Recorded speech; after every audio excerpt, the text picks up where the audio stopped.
Hello and welcome back to Jacob's Toys 5-minute figure reviews. Please do like, share and subscribe and all those things. If you're enjoying the channel, all support is very much appreciated. So right now we are taking a look at the Mark 15, the Stealth Ironman suit, or Sneaky as he's also known, from the Ursa Major wave. And let's dive straight into it and have a look at him out of the box.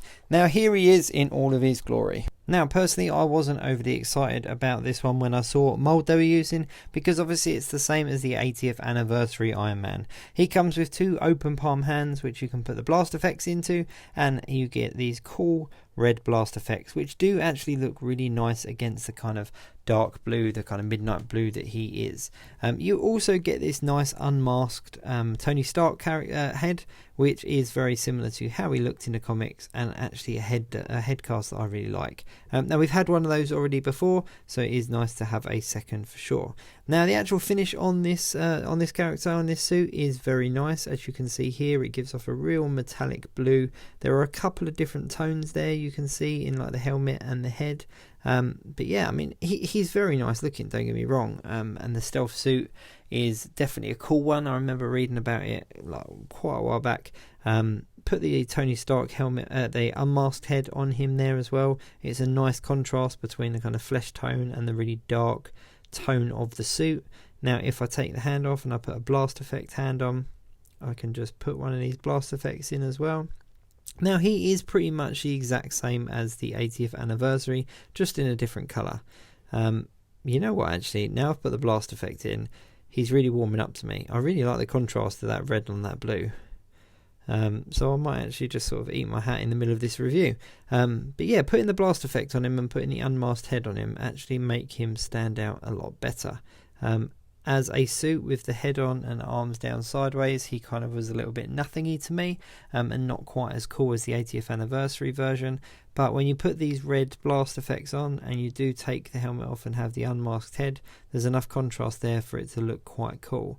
I'm going to put both of these hands on and just see if I like it even more with two on. I'll tell you what though, let's put the helmet back on, and we'll have a look. Now obviously, as I've said, it is the same mould as the 80th anniversary, so there's not really a huge amount I can tell you about the figure that you wouldn't have heard before in previous reviews about that 80th anniversary one. However, if I put these blast effects in his hands as so, that actually looks pretty cool. I'm not going to lie, that actually looks really nice. Let me just get this head sorted a bit better. I'm just going to move him around a bit, but yeah, that's okay. Yeah, that actually looks a lot better. They knew what they were doing when they put these red effects in. I don't think it would have worked with yellow effects or blue effects, so these kind of orangey reds really work really nice, and obviously complement the arc reactor there in the middle of the suit as well. However, if I just put his arms down sideways, you'll see what I mean by how he kind of just disappears into the background, which I guess is the point of a stealth suit, is to be stealthy. But yeah, I mean, to display him alongside the others, he is a very dark colour. So here is the 80th anniversary suit, the gold and red obviously, and the hologram version that we got, which was the yellow and red. And you can see that these three all use the exact same body cast. So if you've got all three of these like I have here, they are going to look very similar if they're displayed next to each other, which, depending on what it is that you're going for, could either be a really good thing or a really bad thing. I don't think he's as good as the 80th anniversary. I think the 80th anniversary's obviously got a much better paint app than he has, but considering he's the stealth suit, it really kind of does what it says on the tin, and it works. I think it's definitely down to these red blasters that I've kind of gone a bit over the other side and kind of come around to him a little bit more. He was definitely one of the few in the wave that I wasn't overly excited about.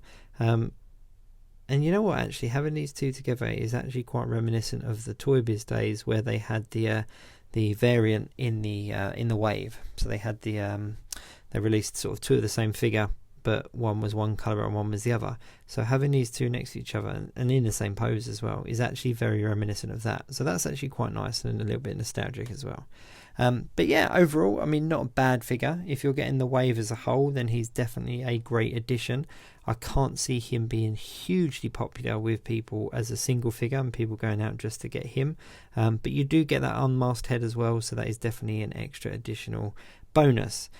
If you're enjoying the 5-minute figure reviews, then please do like, share and subscribe, and I will catch you next time. Oh, yeah.